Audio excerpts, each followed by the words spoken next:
Hello दोस्तों, स्वागत है आपका नुक्ताचीन पर। अनुभूति कश्यप ने वाकई इंटरेस्टिंग फिल्म बनाई है डॉक्टर जी, जो कि ऊपर से तो कॉमेडी फिल्म लगती है लेकिन कई बातें बड़ी गंभीर करती है।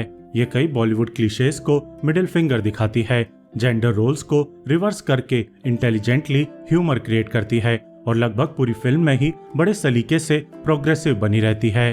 सबसे अच्छी बात है कि ऐसी भारी भरकम बातें वो बिना प्रवचन दिए करती है, कभी कॉमेडी की टेक लेकर तो कभी सोशल ड्रामा की शक्ल अख्तियार करके। हालांकि है ये आयुष्मान खुराना की पुरानी फिल्मों ही जैसी सोशल टैबूज पर जिस तरह की फिल्में वे करते आए हैं, विकी डोनर से लेकर शुभ मंगल सावधान और बधाई हो जैसी। इसलिए डॉक्टर जी कोई ग्रेट फिल्म नहीं कहलाएगी, क्योंकि जिस तरह का सिनेमा आयुष्मान करते आए हैं उसी के टेम्पलेट को ये फॉलो करती है। वैसी ही बीट्स यहाँ भी मिलती हैं। समाज की तंग सोच, नायक का खुद को बदलना, दर्शकों को समझाइश देना, इस तरह की थीम्स आयुष्मान खुराना के सिनेमा का लंबे वक्त से हिस्सा रही हैं, जिस वजह से उनकी ज्यादातर सोशल मैसेजिंग वाली फिल्में प्रिडिक्टेबल होने लगी हैं। डॉक्टर जी भी रिलीज के पहले दर्शकों के बीच कुछ खास बज़ शायद इसलिए क्रिएट नहीं कर पाई, क्योंकि आयुष्मान का ऐसा सिनेमा बहुत देख चुका दर्शक इस तरह की फिल्में अब OTT पर ही देखना चाहता होगा। हालांकि यहाँ मैं एक बात अलग से अंडरलाइन करके जरूर कहना चाहूंगा कि इस फिल्म को आप निर्देशिका अनुभूति कश्यप के नजरिए के लिए देखिए। जिस तरह की बातें वे यहाँ कह रही हैं और जिस तरह से कह रही हैं, वो ये बताने के लिए काफी है कि फ्यूचर में वे एक मजबूत आवाज वाली महिला निर्देशक के तौर पर जरूर जानी जाएंगी। एक तो उन्होंने बॉलीवुड के प्रिय माने जाने वाले 3 एक्ट स्ट्रक्चर में काफी सारे बदलाव किए हैं। फर्स्ट हाफ में हम जो फिल्म देखते हैं वो सेकंड हाफ में सर्वथा बदलकर कोई दूसरी ही फिल्म हो जाती है।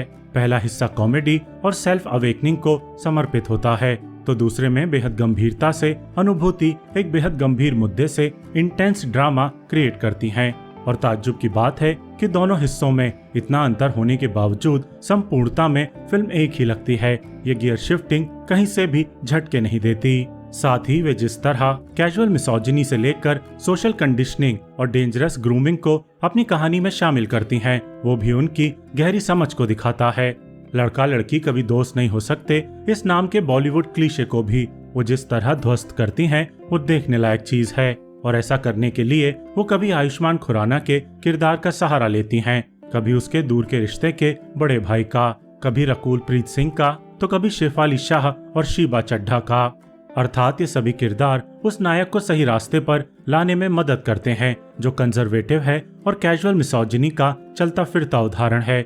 डॉक्टर बनने की चाह रखने वाला ऐसा नायक जो गायनोकोलॉजिस्ट नहीं बनना चाहता, क्योंकि बकौल उसके जैसे क्रिकेट लड़कों के लिए होता है और बैडमिंटन लड़कियों के लिए, वैसे ही कुछ काम आदमियों को सूट नहीं करते हैं। फिल्म नायक के इन्हीं पूर्वाग्रहों को जिस तरह तोड़ती है वो वाकई खूबसूरत है, अलग तरीके से दिखाया जाता है और इसके लिए निर्देशिका अनुभूति कश्यप के अलहदा नजरिए की तारीफ होनी ही होनी चाहिए। डॉक्टर जी का इंटरवल के बाद वाला हिस्सा भी खासा इंटरेस्टिंग है। एक तो इस हिस्से में केतन सोडा का BGM बेहद इफेक्टिव है।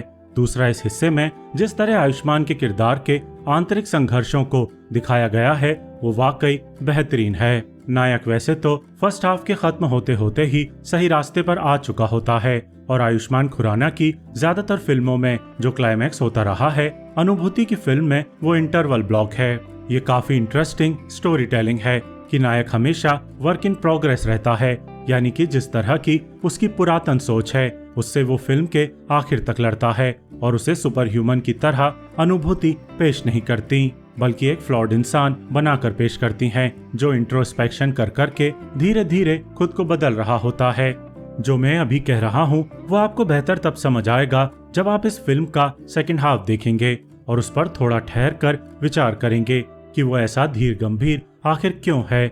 मेरी तरफ से कुछ कमियों और आयुष्मान की पुरानी फिल्मों का ही फॉर्मूला इस्तेमाल करने के बावजूद हर हाल में देखी जाने लायक इस फिल्म को 3 स्टार। बाकी अभिनय सभी का जोरदार है। शीबा चड्ढा अपने बारीक अभिनय से फिर छा जाती हैं। शेफाली शाह कड़क डॉक्टर के रोल में गजब का काम करती हैं। आयुष्मान खुराना भी तगड़ा अभिनय करते हैं, एकदम नेचुरल, एफर्टलेस। यहाँ तक कि रकुल प्रीत सिंह भी प्रभावित कर जाती हैं और अपने किरदार के अनकन्वेंशनल आर्क को सलीके से आत्मसात करती हैं।